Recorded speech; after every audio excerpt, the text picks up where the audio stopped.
Isaiah chapter 36.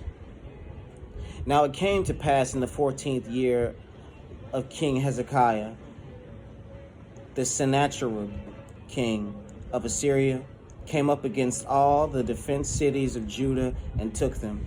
And the king of Assyria sent Rabshakeh from Lachish in Jerusalem unto King Hezekiah with a great army. And he stood by the conduit of the upper pool in the highway of the fuller's field.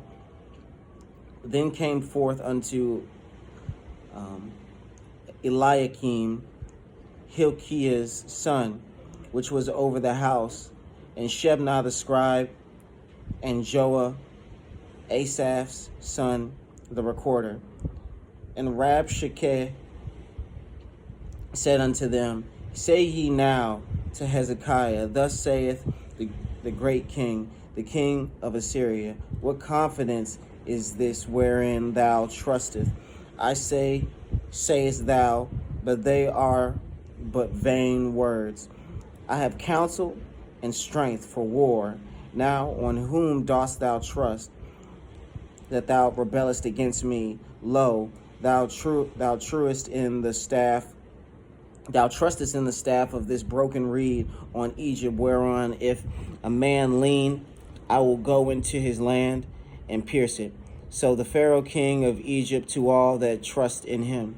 But if thou say to me, We trust in the Lord our God, is it not he whose high places and whose altars Hezekiah hath taken away, and said to Judah, to Jerusalem, Ye shall worship before this altar? Now therefore give pledges, I pray thee, to make my master the king of Assyria, and I will give thee 2,000 horses, if thou be able on thy part to set riders upon them. How then wilt thou turn away the face of one captain of the least of my master's servants, and put thy trust on Egypt for chariots and for horsemen?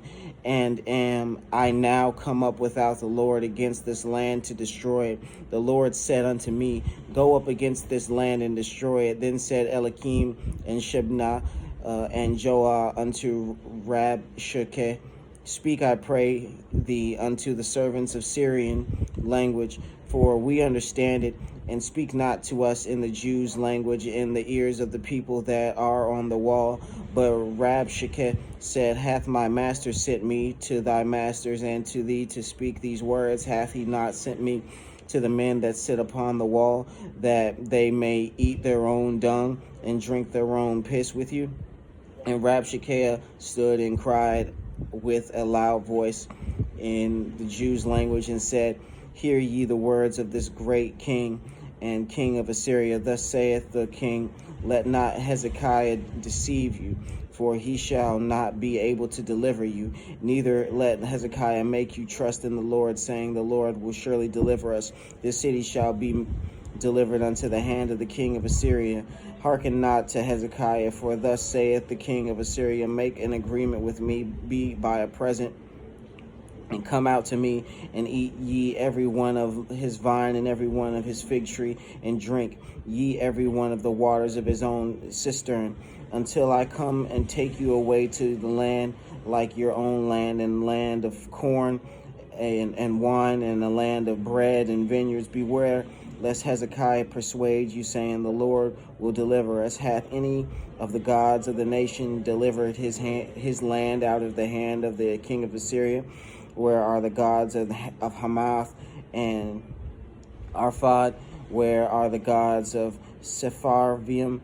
And have they delivered Samaria out of my hand? Who are they among all the gods of these lands that I have delivered their land out of my hand, that the Lord should deliver Jerusalem out of my hand? But they held their peace and answered him not a word, for the king's commandments was saying, Answer him not. Then came Eliakim, the son of Hilkiah, that was over the household, and Shebna the scribe, and Joah and the son of Asaph the recorder, Hezekiah, with their clothes rent, and told him the words of Rabshakeh.